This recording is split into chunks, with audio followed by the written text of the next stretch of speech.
Bonjour à tous et bienvenue sur 40 000 Wargamers, la chaîne de tous les Wargamers. Aujourd'hui, je reçois au studio, ou par vidéo interposée, Guillaume de Forge 3D pour un nouveau numéro de Vie ma vie de Cadien, parce que nous sommes tous des soldats du hobby.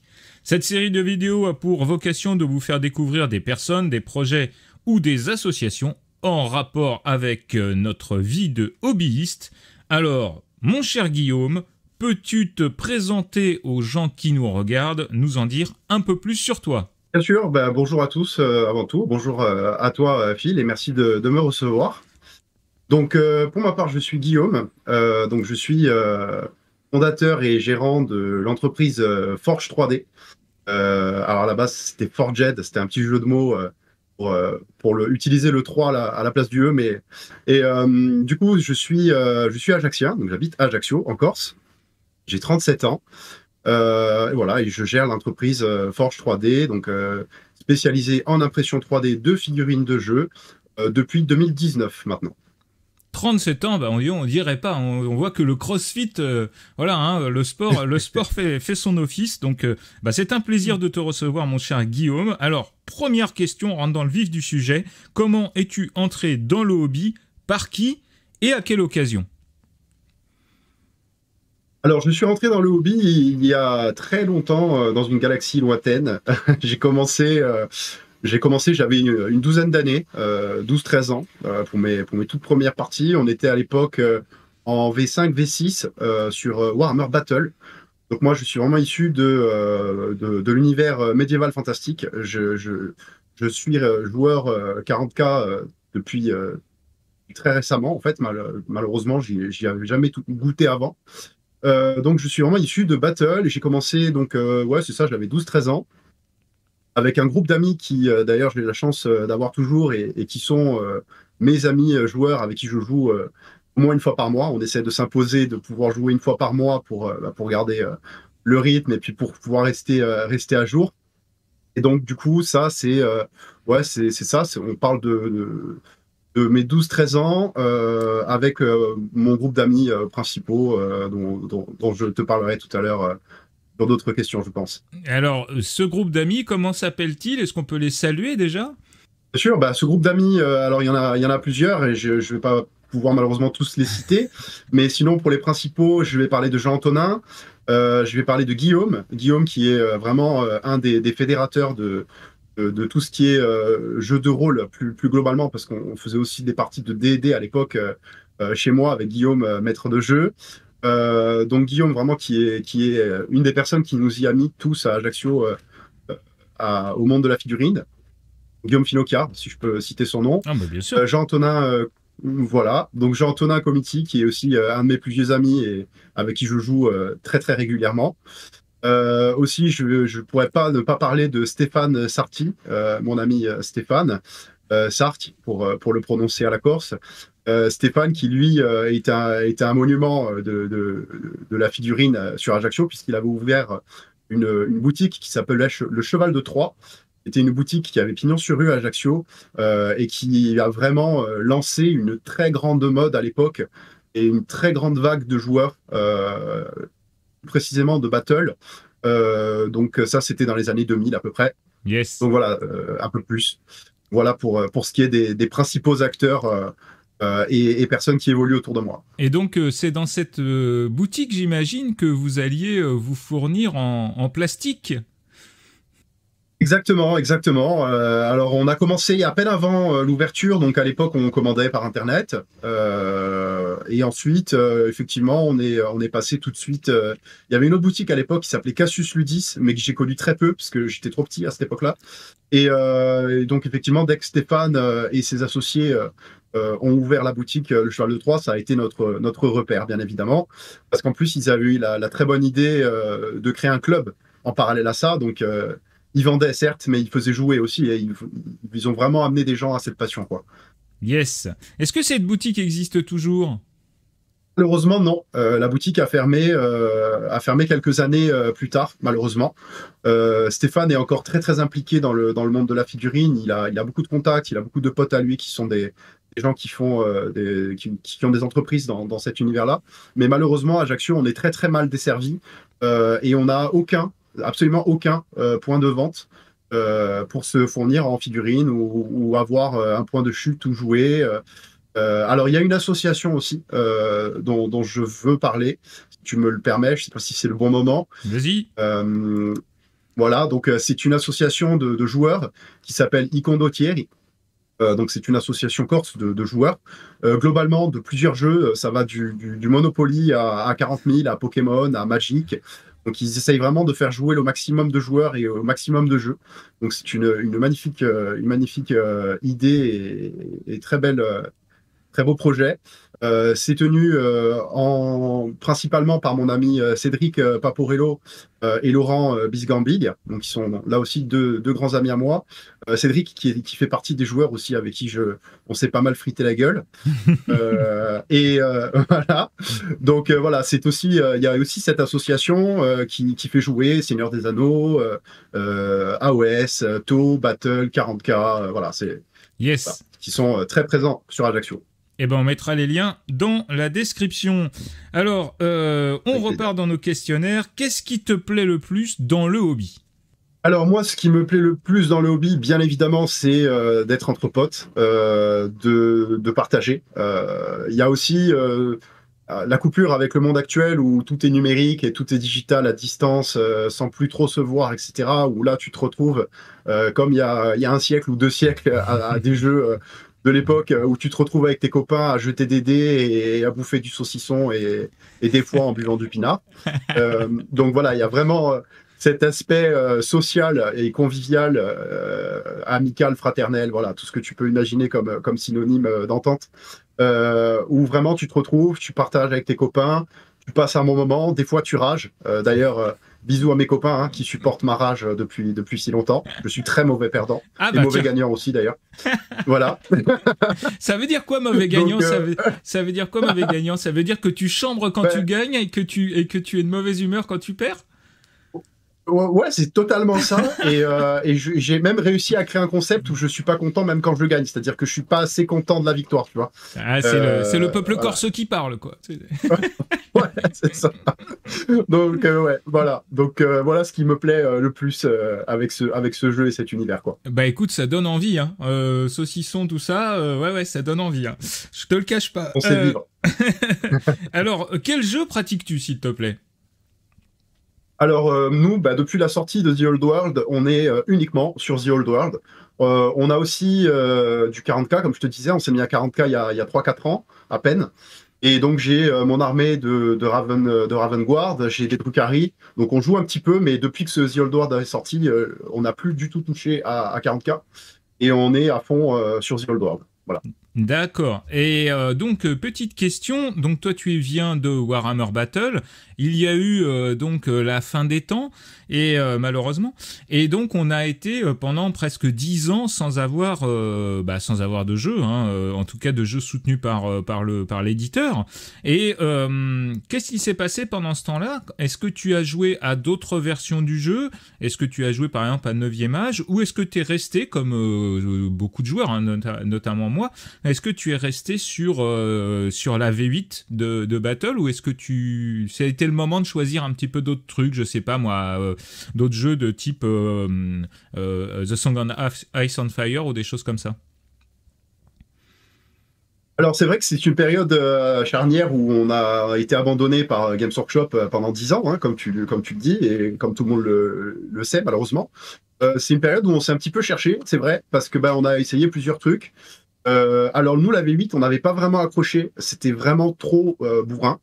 Bon après voilà, c'est vraiment un avis, nos avis perso, hein. Je suis pas en train de dire que la V8 c'est de la merde. Il y a beaucoup de gens qui y jouent et qui y ont joué, et voilà, ça se comprend totalement.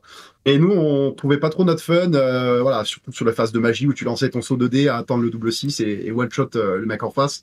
Les trucs qui nous plaisaient pas trop, voilà. Donc nous on est resté, alors on a joué au 9e âge.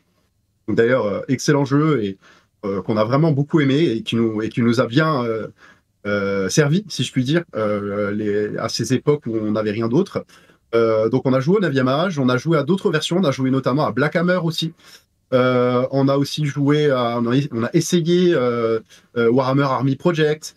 On a essayé aussi nos propres versions, c'est-à-dire qu'on est parti de la V7 Et on a un petit peu fait notre propre cuisine, notamment Jean-Antonin qui a beaucoup travaillé sur une version homemade.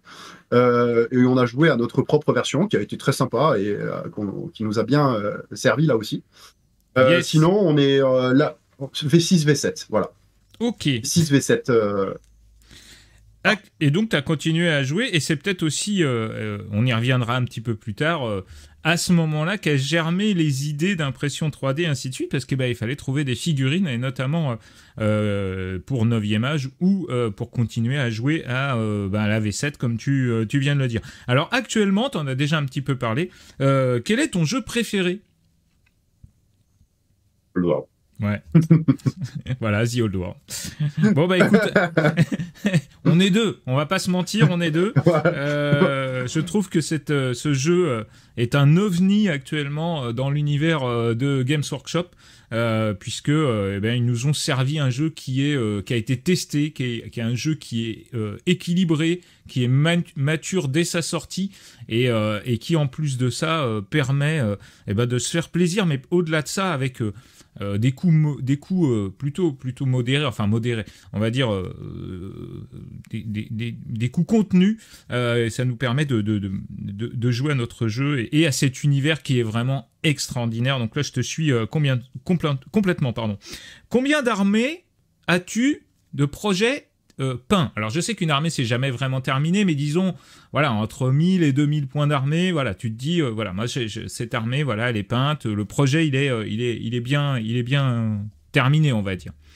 Alors, initialement, quand j'ai commencé, j'avais une seule et unique armée de cœur. Ça reste mon armée de cœur, c'est les elfes noirs. Donc, Drushi Forever.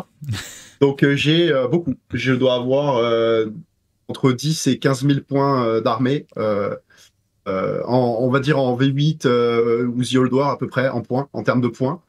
Donc, j'ai vraiment beaucoup. Tout est peint. Ensuite, j'ai des rois des tombes. Donc ça, c'est pour les armées de l'époque. Hein. Donc je dois avoir 8 à 10 000 points de Khemri. Le roi des tombes full paint aussi. Et ensuite, malheureusement, je suis tombé dans l'impression 3D et là, c'est parti en cacahuète. Donc après, j'ai des nains. Je dois avoir 3000 points de nains. Je dois avoir 3000 points de Broto. Et voilà. Et pour le moment, c'est tout parce que en fait, je déteste jouer des armées non peintes. Ah bah oui. Donc du coup, c'est pour ça que j'ai pas absolument toutes les armées du jeu. Sinon, je t'aurais déjà imprimé tout ça. Mais vu que imprimer c'est facile pour moi, mais pour avoir de la peinture derrière, je suis très mauvais peintre. J'ai pas beaucoup de patience, donc c'est vraiment pas mon truc la peinture. C'est pas mon monde. Donc du coup, ça veut dire faire peindre. Donc des frais, bien évidemment, pour peindre. Ces gens pour payer ces gens de talent qui nous font leur service de peinture. Et voilà, donc voilà pour ce qui est de mes armées.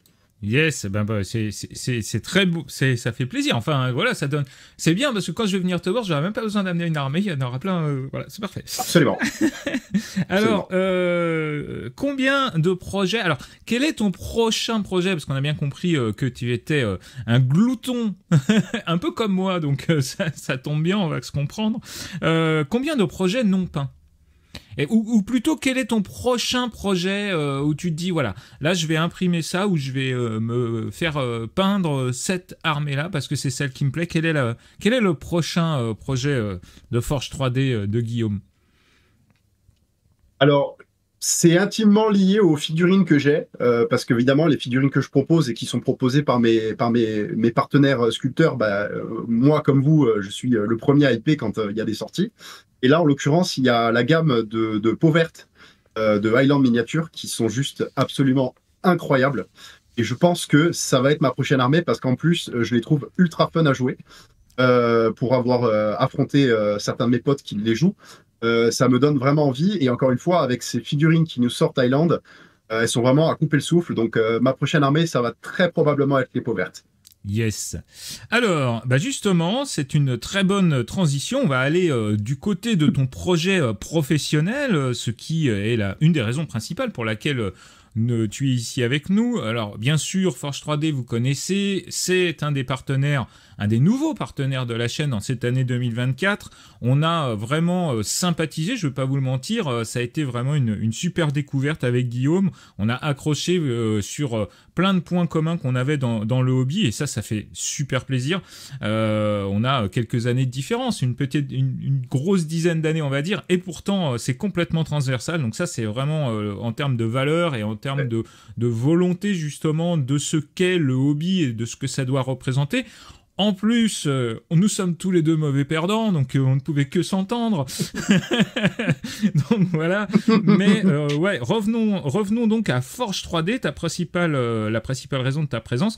Ton projet, comment il est né, voilà, comment tu t'es dit à un moment, tiens, je vais faire de ma passion, de mon hobby. On va rappeler quand même que ce n'est pas ton seul travail, tu as aussi un autre travail à côté, en tout cas c'était le cas, enfin c'est toujours le cas d'ailleurs. Est-ce que tu peux nous dire en 2 mots ce que tu fais à côté, si c'est pas secret? Pas du tout, je suis agent secret dans la vie. Ouais. Donc non. non, j'étais. Non, je suis sapeur-pompier. Donc alors effectivement, j'ai pour l'instant mon boulot principal et mon activité principale de sapeur-pompier.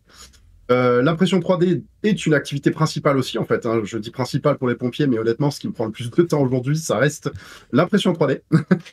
Donc voilà, j'ai 2 jobs, pour ainsi dire, que je m'efforce de faire au mieux pour tout le monde.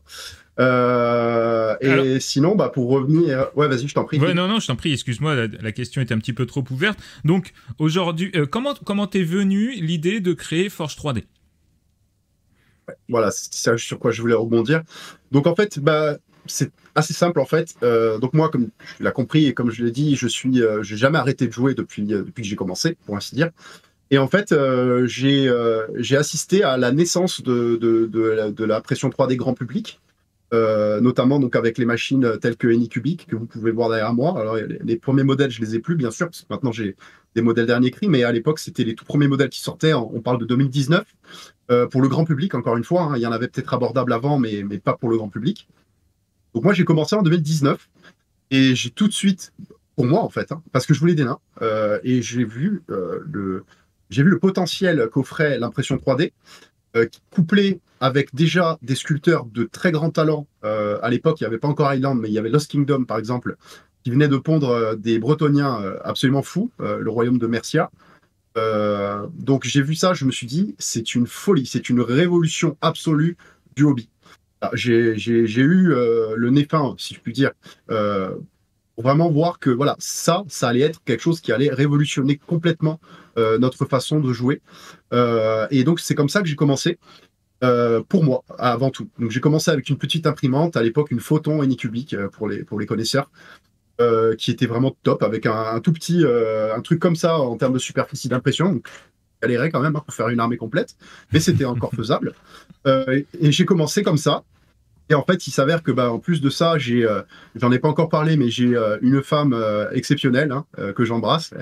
C'était ma première fan, mais aussi ma première partenaire dans la vie et dans l'activité aussi, qui fait que Angie, Nina, pour les gens qui la suivent sur les réseaux sociaux, Nina Alleg, c'est quelqu'un de grand talent. Elle sait tout faire. Elle est un peu énervante. Parce que voilà, elle va commencer un truc. Moi, elle m'a vu faire de la figurine et elle m'a dit tiens, je vais essayer de les peindre. Et elle te sort des figurines absolument incroyables avec des peintures. T'as l'impression qu'elle a fait ça pendant 20 ans. Donc assez énervant. Mais bon, quand t'es son mari, t'es content du coup parce que tu sais que tu vas pouvoir avoir des armées peintes très bien et assez rapidement. Donc voilà, et c'est comme ça que j'ai commencé. J'ai dit à ma femme, mais il y a ça qui est possible en fait. Mes copains me le demandaient. Mes copains me disaient, tiens, est-ce que tu peux m'en faire? Après, les copains des copains. Le cercle s'étend de plus en plus. Et à un moment donné, je me dis, qu'est-ce que t'en penses? Et si je le proposais commercialement? Est-ce que je lancerais pas une entreprise propre, pro, et est-ce que je lancerais pas une activité? Et elle m'a dit, go, bien sûr, vas-y, fonce. Elle m'a toujours fait confiance, elle m'a toujours poussé. Et c'est comme ça qu'on s'est lancé. Voilà, on s'est lancé comme ça dans l'aventure et on parle de début 2020 à peu près, fin 2019, début 2020, où Forge 3D est né. Voilà. Yes, bah c'est cool, ça c'est vraiment intéressant parce qu'en plus c'est le fait que ça se fasse de manière, bon, c'est jamais évident de travailler avec sa famille, mais là tu avais un terreau fertile, donc j'ai vu effectivement là, ce que produisait en partie ta compagne, et c'est vrai c'est quelqu'un qui est, on va dire artistiquement, je pense qu'il n'y a pas de problème. Hein, voilà, Bon, avec un pinceau en clairement. main, ça doit être sans problème. Ouais, ouais, absolument. Alors, tu donc lances Forge 3D. Comment ça se passe tu parles de 2020. Comment ça se passe au départ? Parce que toi, tu as vraiment eu historiquement toujours une gamme qui était en rapport avec ce que tu préférais, c'est-à-dire Warhammer Battle. Donc les demandes, elles venaient certainement de joueurs de The Old de 9e âge. C'était pas non plus quelque chose d'extrêmement porteur. Donc comment ça s'est passé au départ? Du coup ça s'est fait petit à petit. Comment tu l'as géré? Alors tout à fait, comme je le disais au début, en plus c'était même pas l'idée de lancer une entreprise. Au début, quand j'ai vraiment acheté ma première imprimante, c'était avant tout pour moi. En fait, j'ai tout de suite compris l'intérêt pour moi en tant que joueur, et donc forcément a fortiori pour les autres joueurs, les énormes possibilités qu'allait offrir cette technologie-là, avec littéralement des millions de fichiers possibles et inimaginables pour toutes les armées possibles et imaginables, voire même qu'on n'a pas imaginé. Tu trouves vraiment de tout, hein. Tu trouves des morts-vivants pirates, des tortues ninja vampires, enfin, il y a vraiment de tous les délires. Et je me suis dit, c'est vraiment une opportunité exceptionnelle. Donc j'ai commencé pour moi. Ensuite, le cercle s'est étendu. Et effectivement, c'était en grande partie au début, c'était des joueurs du 9e âge qui étaient mes premiers clients. Donc, moi, j'ai toujours été sur des groupes du 9e âge, hein, puisque joueur. Et donc, tu partages tes créations et les gens disent waouh, qu'est-ce que c'est ce truc? C'est pas du Games Workshop. Je dis non, non, c'est pas du Games, c'est moi qui l'ai imprimé. Putain, c'est génial, est-ce que tu pourrais m'en vendre et tout? Alors pour l'instant, non, parce que j'ai pas d'entreprise pour ça. Donc, vu que les gens le demandaient, j'ai fait ça professionnellement et j'ai lancé une boîte. J'ai créé mon auto-entreprise. Mon statut actuel est d'auto-entreprise. Ça devrait évoluer, mais en tout cas, pour l'instant, c'est une auto-entreprise. Et donc, c'est comme ça que j'ai lancé l'activité. Donc, effectivement, le marché n'était pas énorme, mais il était quand même porteur. Il y avait quand même une niche très présente en France. Et alors là, effectivement, là, depuis la sortie de The Old World, ça a absolument explosé, quoi. Yes, alors justement, tu anticipes la prochaine question. Quel talent. Aujourd'hui, donc ça en est où? Ça implique quoi? Je sais, pour t'avoir eu au téléphone déjà au mois de février, là, quand ça a complètement explosé avec la sortie de The Old World, normal, hein, les gens, ils ont les règles de toutes les armées, les legacy sortent, et puis il n'y a pas beaucoup de figurines à vendre, il faut pas se mentir. On peut faire des transferts avec AOS, hein, c'est vrai, ça fait des belles figues, mais je dirais que Games Workshop a laissé passer son tour un petit peu sur cette affaire-là. On le voit notamment par rapport aux elfes, on le voit par rapport aux elfes sylvains, ou d'autres armées de ce type-là, où c'est quasiment impossible de se faire une armée aujourd'hui sans passer par l'impression 3D. Donc, tant mieux pour vous. Vous pouvez comme ça montrer vos qualités.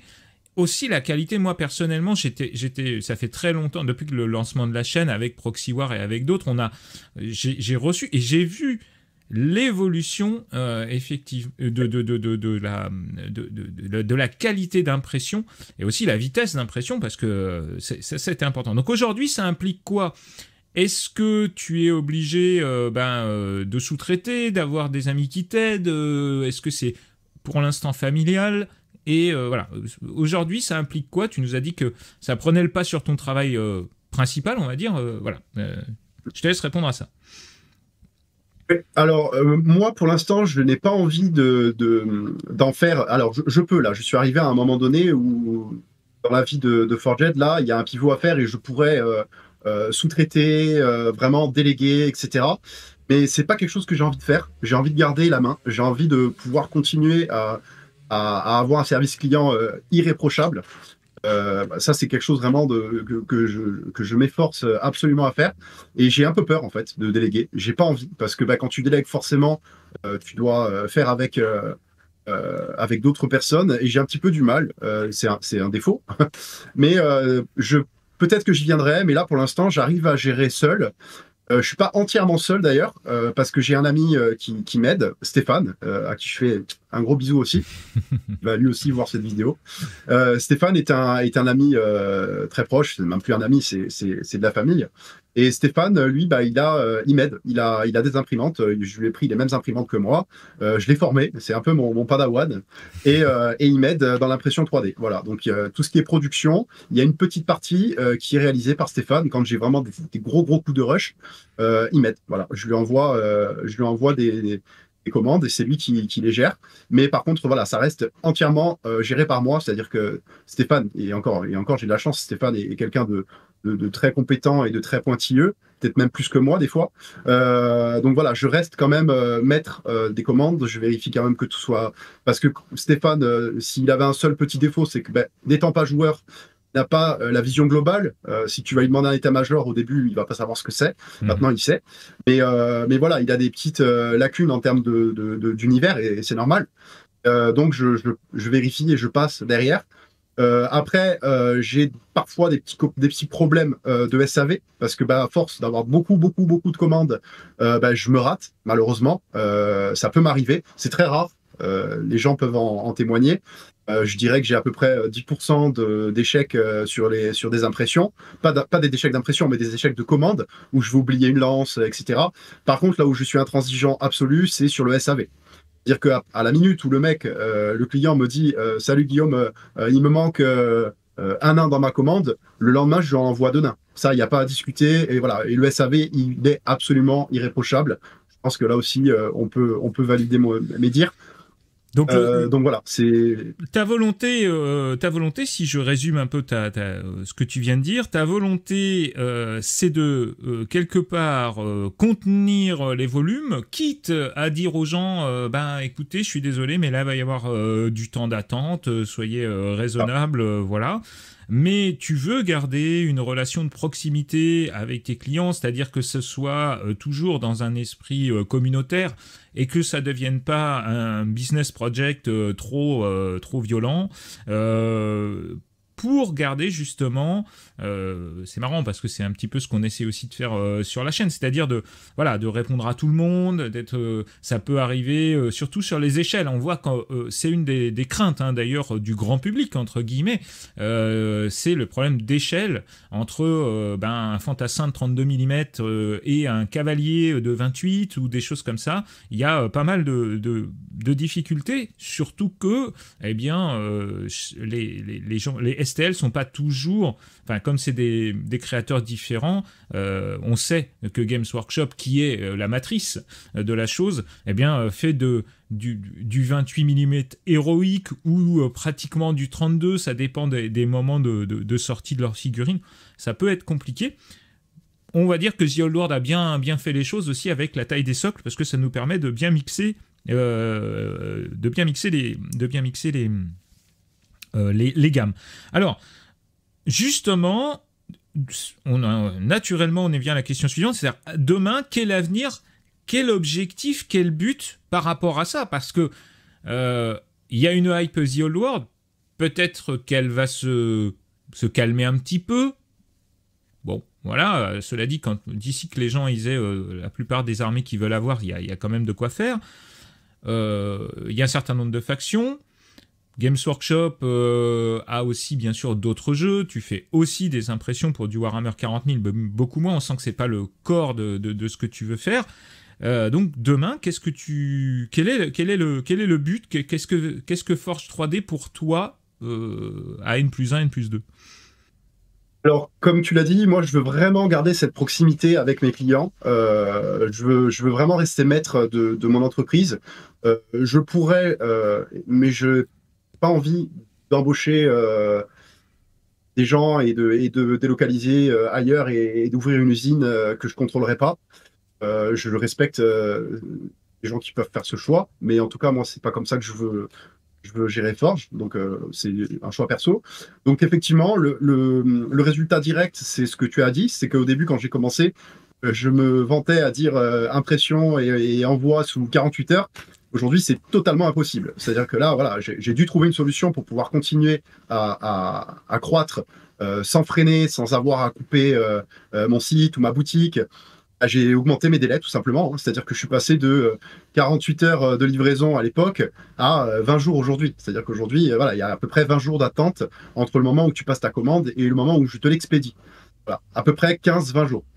Mais les gens sont les gens sont super cool. Hein. Honnêtement, on a en plus une communauté extraordinaire, hein, que tu connais très bien. Et les gens sont très compréhensifs et la plupart me disent, bah attends, 20 jours, on reste dans des délais absolument acceptables. Hein. Donc c'est vrai que c'est la parade que j'ai trouvée, c'est augmenter mes délais. Donc les commandes augmentent énormément, certes, mais bah, je les temporise. Et évidemment, j'augmente mon parc. J'ai une dizaine d'imprimantes 3D aujourd'hui. Un peu plus, j'en ai 12. Elles tournent tous les jours, bien sûr. Bon, là, elles tournent pas parce que j'avais pas envie qu'il y ait trop de bordel pour la vidéo. Merci. Et puis souvent, elles tournent je t'en prie. Et puis souvent, elles tournent la nuit d'ailleurs, puisque mon rythme de travail, en fait, c'est que je lance les machines la nuit et la journée, enfin le jour, je fais tout le post-traitement, donc nettoyage, curage, emballage, etc. Voilà. Donc voilà, pour l'instant, j'arrive à continuer de croître et à garder la main moi-même. Forged à N+1, bah, c'est de continuer comme ça, d'augmenter mes partenariats, parce qu'aujourd'hui, bah, j'ai la chance d'avoir des personnes influentes dans le milieu qui m'ont fait confiance, comme toi déjà, en premier lieu, mais aussi Yvi de French Wargame Studio, avec qui j'ai collaboré sur le French Wargame Day, pour qui j'ai offert les petits nains ingénieurs pour 1500 participants. Ça a été du boulot. Tu m'étonnes. J'ai envoyé un carton de 15 kilos de nains. Donc voilà, donc Vig, à qui je fais un bisou aussi au passage. Mais aussi, on va avoir Namp Games, avec qui j'ai un partenariat depuis quelques temps.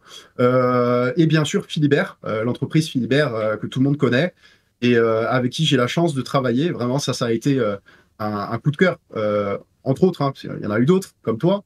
Mais ça a été un coup de cœur pro de pouvoir travailler avec Philibert et de pouvoir vendre sur leur boutique, sur leur site. Sachant que c'est eux, en plus, qui sont venus me demander si ça m'intéressait de vendre chez eux. Autant te dire, demander à un aveugle s'il veut voir. Donc j'étais très, très heureux d'avoir ces gens qui me font confiance. Les clients, déjà, à qui j'envoie un bisou là aussi, tous les gens qui m'ont fait confiance depuis 2019 maintenant, donc plusieurs milliers de personnes aujourd'hui, qui me font confiance et qui ont commandé chez moi et qui commandent chez moi. Donc voilà, c'est le moteur principal de mon activité, c'est de voir que ça plaît en fait. C'est de voir que les gens me font confiance, de voir que les clients sont contents, de voir que les influenceurs, si je puis dire, j'aime pas trop ce terme, mais tous ces gens influents, mine de rien, dans le milieu, qui me font confiance. Donc, bah, c'est vraiment ce qui fait que je suis ultra épanoui aujourd'hui dans cette activité, quoi. Yes, ben justement, on va en parler. Donc, on a bien compris que tu voulais garder le côté... Moi, je pense que c'est un mot qui te convient bien, c'est le côté artisanal. Il y a cette notion de...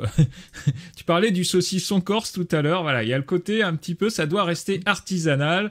On doit maîtriser. On doit être en tenue, en résistance. Donc moi, ça me va tout à fait. Je trouve que ça te va très bien. Et justement, par rapport à ça, je voulais parler d'une chose que les gens ne connaissent pas forcément. Dans ton mode de fonctionnement, je trouve que c'est assez intéressant. Alors, il y en a d'autres qui le font, mais je sais que toi, c'est très important pour toi, justement, dans cette logique de proximité et de lien que tu crées avec la communauté, avec les gens qui achètent chez toi et qui te soutiennent de par le fait, c'est-à-dire ton Patreon. Alors, est-ce que tu peux nous expliquer comment fonctionne ton Patreon? Bien sûr, on mettra les liens dans la description de cette vidéo. Bien sûr. Alors, mon Patreon, en fait, c'était une idée que j'ai eue où je voulais vraiment pouvoir avoir encore plus de proximité dans la proximité.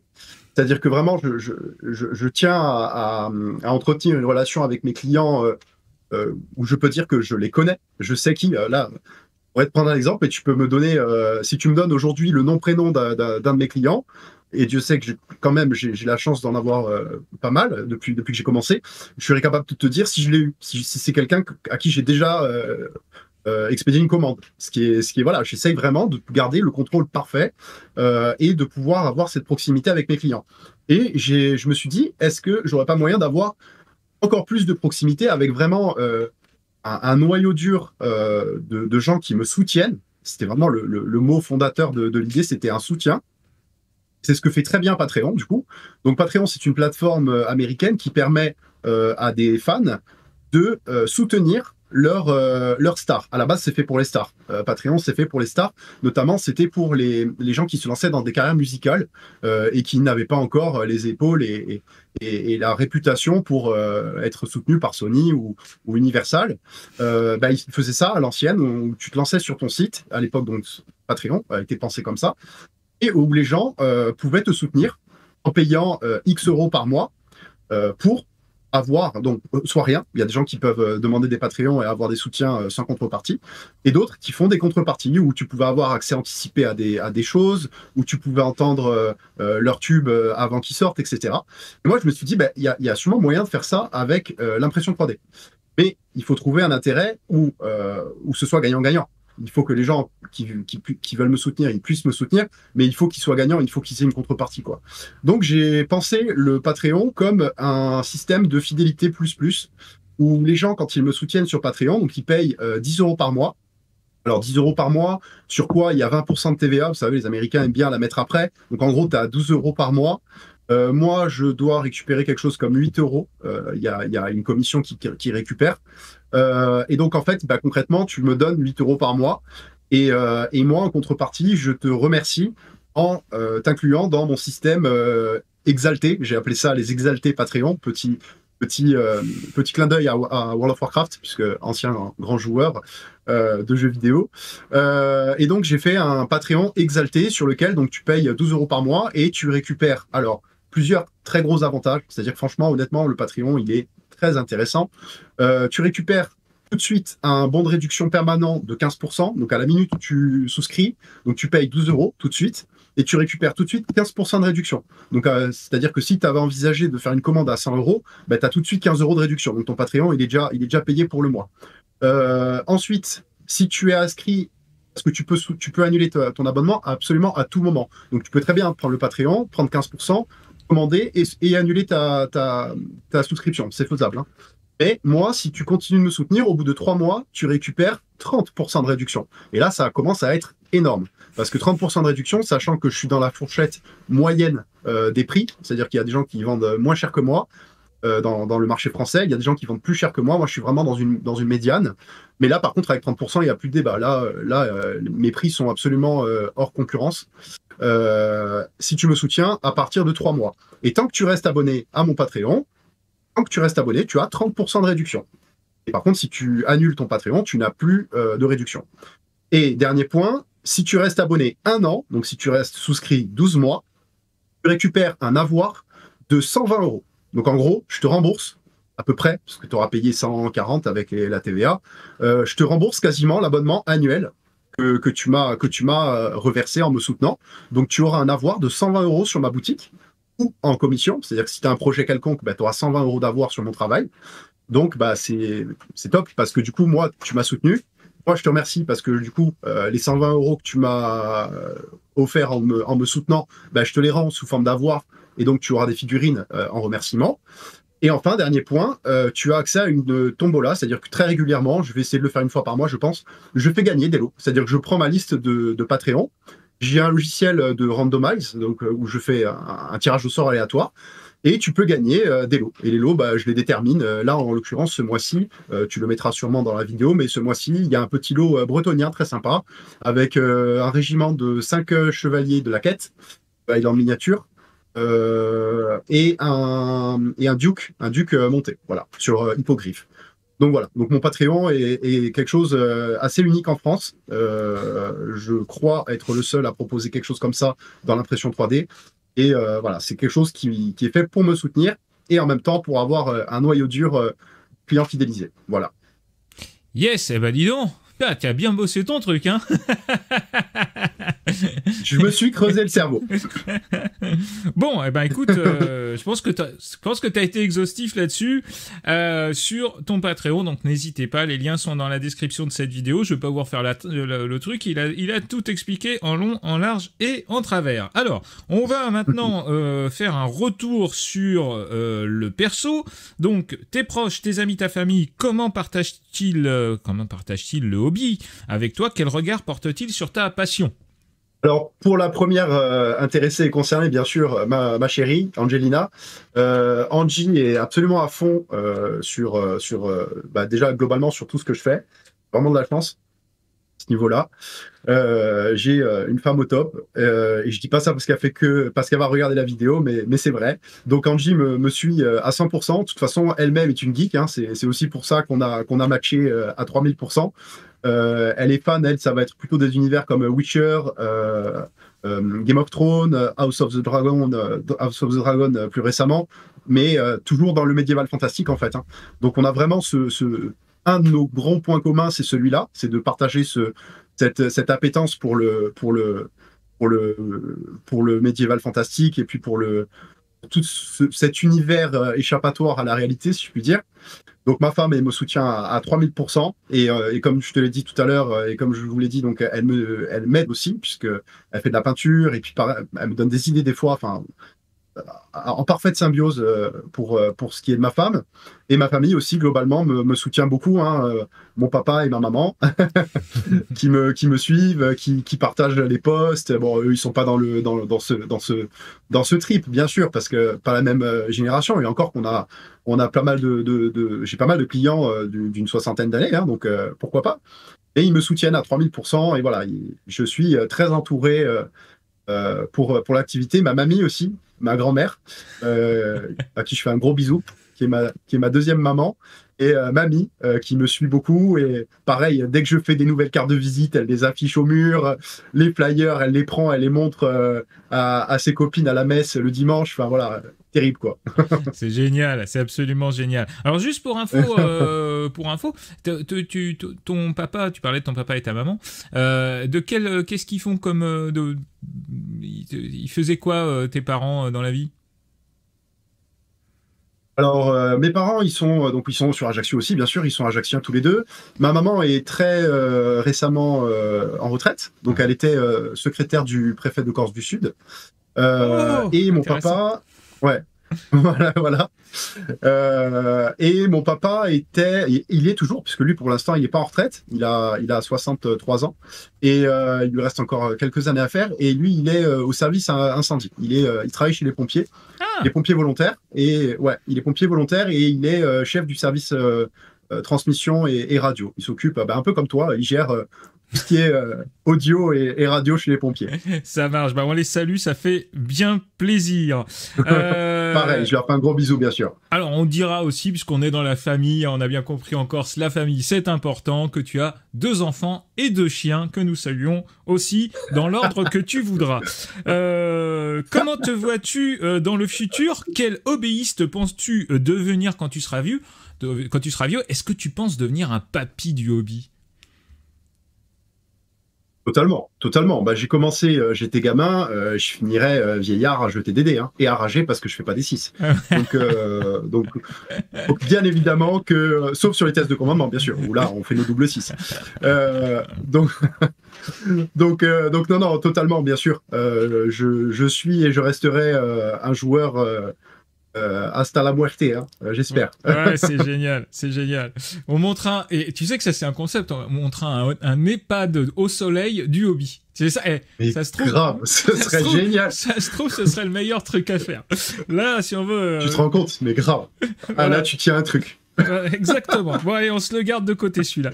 Alors, quel est ton plus grand désir dans le hobby? Écoute, mon plus grand désir, c'est déjà de continuer, c'est de continuer ce qui est aujourd'hui. C'est-à-dire que franchement, je suis super content d'être arrivé jusque-là et d'être reconnu pour ce que je fais actuellement. Donc c'est déjà un life goal, si je puis dire, pour angliciser un peu. Mais sinon, qu'est-ce que je faire à plus? Continuer comme ça, avoir plus de monde encore qui me font confiance. Croître, voilà, continuer à croître. Et puis si un jour je dois prendre des décisions ou embaucher des gens, ça ce serait pas un problème en soi, hein. J'ai un peu peur de la délégation, comme je l'ai dit tout à l'heure, mais je devrais y venir. Je pense honnêtement que je pourrais pas y échapper éternellement. Mais voilà, tout en gardant ce contrôle, continuer de croître.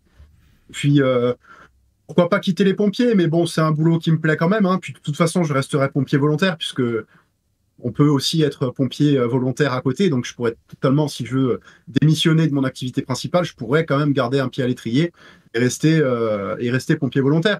Mais ouais, pourquoi pas. C'est vrai que si je pouvais rester full-time sur Ajaccio, parce qu'en fait, mon activité de pompier professionnel, elle est sur Paris. Je l'ai pas dit ça, mais je fais pas mal d'allers-retours sur la région parisienne, ce qui me permet notamment d'aller voir les copains du French Coworking Café. Et Jean-Baptiste aussi, que malheureusement, j'ai pas eu l'occasion d'affronter pour le moment, mais JB, je t'embrasse aussi au passage, et JB, on va y arriver à se friter la gueule. Alors, c'est pas Jean-Baptiste, si on parle du même, c'est Jean-Bernard. Ah, c'est Jean-Bernard. Bon, moi, je l'ai toujours appelé JB, je pensais que c'était Jean-Baptiste, puisque j'ai un ami proche, j'ai un ami proche aussi qui joue avec moi, et c'est Jean-Baptiste, donc Jean-Bernard. Voilà, c'est bien de ce Jean-Bernard dont je parlais, effectivement. D'accord. Bah écoute, moi ce que j'aurais voulu que tu me dises, au-delà de l'aspect professionnel, c'est ton désir dans le hobby en tant que hobbyiste. Maintenant, t'en as un petit peu parlé, j'imagine, mais voilà, aujourd'hui on a The Old World. Quel est ton désir par rapport à ça? C'est-à-dire, est-ce que t'as envie que ça continue? Moi personnellement, par exemple, j'ai pas envie qu'ils changent les règles. J'espère que ça va entre guillemets être un peu comme Horus Heresy, c'est-à-dire qu'ils nous laissent tranquilles, qu'ils fassent leur sortie petit à petit, qu'on ait des livres de campagne et que on n'ait pas un changement du jeu tous les 3 ans, par exemple. C'est typiquement un désir que j'imagine tu dois partager.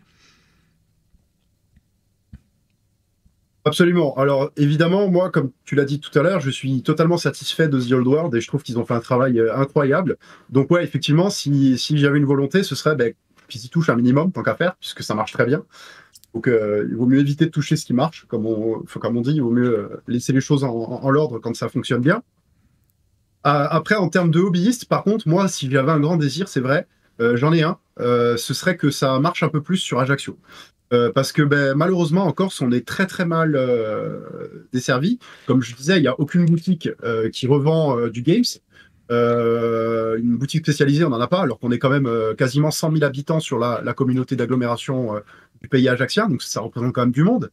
Donc on est très peu. La preuve d'ailleurs, moi j'ai très très peu de clients en Corse. J'ai dû avoir, sans exagérer, j'ai dû avoir une dizaine de clients en Corse depuis 2020. Imagine le truc quoi. Donc ça représente une infinitésimale partie de ma clientèle. Donc je les embrasse, hein, bien sûr, hein, je les salue et je les remercie pour leur confiance. C'est vrai que j'aimerais bien qu'il y en ait plus et j'aimerais bien qu'on ait plus de joueurs.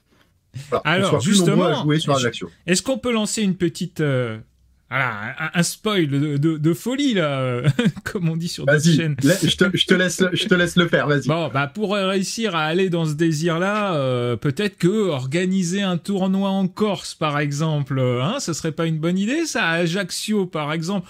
Par exemple, dans des mois où il fait pas encore trop chaud, quand sur le continent, il fait un peu froid, ça pourrait être une idée, ça, hein. Qu'est-ce que t'en penserais, ça?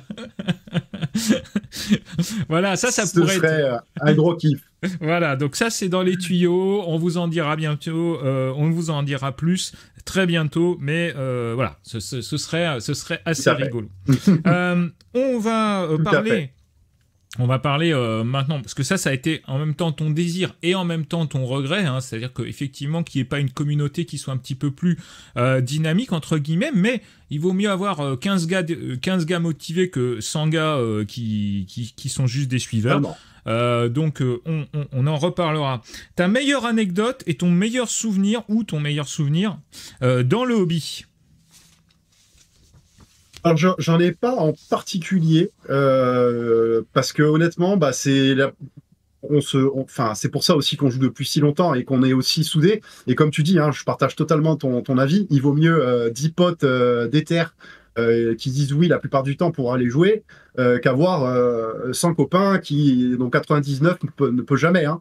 Donc ouais, ma meilleure anecdote, par contre, mes meilleures anecdotes et vraiment mes meilleurs souvenirs, ils vont quand même remonter à l'époque du club du Cheval de Troyes où vraiment quand on était gamin, hein, on passait nos soirées avec nos parents qui venaient nous chercher à 11h ou minuit, hein. Mais nos soirées où on bouffait des pizzas et on buvait des coca et on jouait jusqu'à des 11h ou minuit avec une vingtaine de copains. C'était vraiment des anecdotes exceptionnelles et des souvenirs vraiment au top. Et puis aussi avec mes amis, d'autres amis pour le coup, qui sont des amis issus du jeu vidéo. À l'époque, c'était une salle de jeux vidéo en réseau, à la grande époque de Counter-Strike. Je suis un ancien gros joueur de Counter-Strike, où on jouait à Génération Doom. Et pareil, où j'ai une partie de mes copains qui s'y est mis sur le tard, notamment Bati, que je salue, qui s'y est mis sur le tard et qui nous a rejoint il y a quelques années seulement, et avec qui on fait des super parties en mode barbecue chez lui, bord de mer, super carte postale, quoi. Yes. Alors, on va passer. Je vous rappelle, hein, bien sûr, que on mettra les liens dans la description de tout ce dont on a parlé, et notamment, tiens, tu parlais de club. Aujourd'hui, tu ne fais plus partie d'un club. Est-ce que tu es dans un club ou est-ce que c'est simplement, en fait, un groupe d'amis? Comment vous fonctionnez par rapport à ça? Alors oui, je fais toujours partie d'un club, mais nouveau, du coup, enfin nouveau, qui a quelques années maintenant quand même, mais qui n'est plus lié au club dont je parlais il y a quelques minutes. Donc maintenant, c'est le club Icondo Thierry, dont j'ai parlé un petit peu plus tôt, avec Cédric et Laurent. Donc ça, c'est un club auquel j'adhère, bien évidemment. Je suis un des premiers adhérents de ce club, et j'essaye à mon humble niveau de... Oui, pardon. Et ça, c'est à Ajaccio, alors? Absolument. C'est à Ajaccio. Le seul défaut qu'on a, c'est que c'est un club qui est multijeu, donc c'est top. Par contre, c'est aussi le problème, c'est on a peu de joueurs sur The Old World, notamment. Ça va être encore nous, ça va être nos potes. Donc c'est vraiment l'entrain que j'aimerais mettre, c'est pouvoir développer un peu plus The Old World sur Icondo Thierry. Et ça tient qu'à nous aussi, hein, c'est à nous de le faire. Hein. Yes, avec des journées peut-être de démonstration, des choses comme ça. Peut-être organiser un petit festival du jeu, un petit festival du jeu à Ajaccio, avec justement un festival du jeu de figurines, quitte à au départ ne pas être très nombreux, mais montrer des figurines, montrer des choses. Qui sait, ça peut ouvrir. Et puis bien sûr, par cette vidéo, si vous êtes en Corse, n'hésitez pas à contacter bien sûr Forge 3D pour ses activités d'impression, mais aussi pour dire, eh ben voilà, on existe. Vous êtes, est-ce que c'est possible de se rencontrer? Est-ce que c'est, vous savez, pour faire une association, faut être 3. Hein. 2, ça peut même suffire. Mais voilà, vous montez votre truc et vous serez parfois surpris. Moi, la compagnie du Val-de-Mort, par exemple, eh ben, on a toujours les mêmes membres fondateurs. Hein, ça fait plus de 35 ans que ça existe. À la AJH d'Angoulême, ça fait là aussi plus de 35 ans. Des fois, il faut pas grand-chose. Il faut juste des gars motivés. Alors, on va passer maintenant à la questionnaire au portrait chinois hobbyistique, donc un petit peu à la sauce bouillon de culture. Je sais que beaucoup de gens aiment ce passage, et moi le premier. Donc c'est si tu étais, le portrait à la Proust, donc si tu étais un mot dans le hobby. Reich. Pardon? Donc, le Dreich. Le Dreich, c'est l'épée des exécuteurs elfes noirs. Tu avais bien compris, je suis un grand fan des elfes noirs. Donc, j'ai travaillé un petit peu les questions, parce que, bon, pour spoiler un peu les personnes qui nous regardent, j'avais accès aux questions que tu allais me poser. Bah, je les donne toujours avant. Hein. Je les Exactement. donne. Ah, oui. Donc, du coup, je me suis dit, quel objet me plaît le plus et... Je me caractériserai pas, hein, je suis pas un exécuteur dans la vie, mais quel objet me plaît le plus dans l'univers et me caractérise plus. Moi, je suis fou des elfes noirs. Ce qui me plaît le plus chez les elfes noirs, c'est l'épée des exécuteurs. D'accord. Si tu étais un livre dans le hobby. Alus Darkblade. Un livre? Ah ouais, le livre de la Black Library, Magnus Darkblade. D'accord, ok. Ah tiens, je m'y attendais pas. Celle-là. Je m'y attendais pas. Eh ouais. Si tu étais un jeu dans le hobby. Warhammer.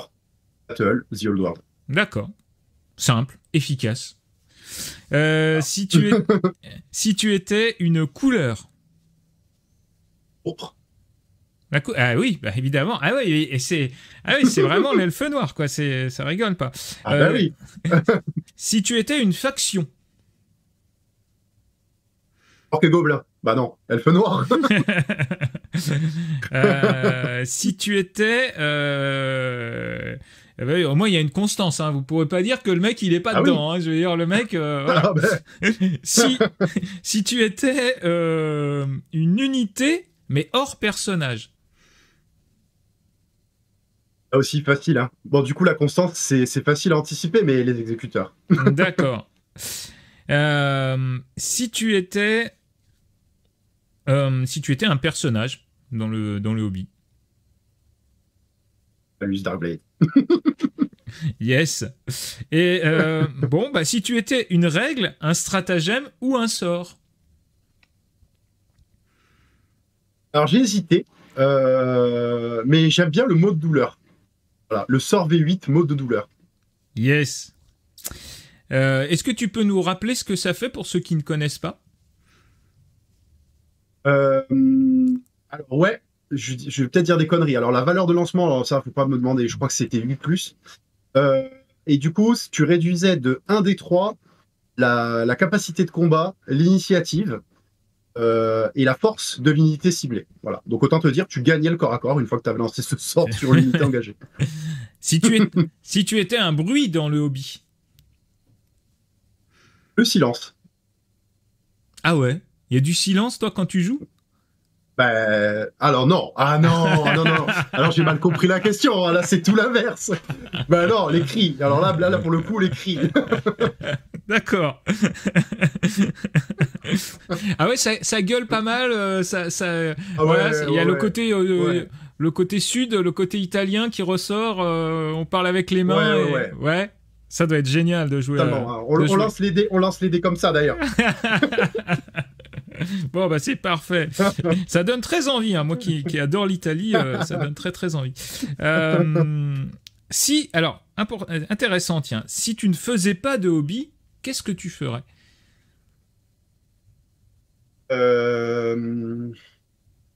Plus de sport, je Ouais. pense. Ok.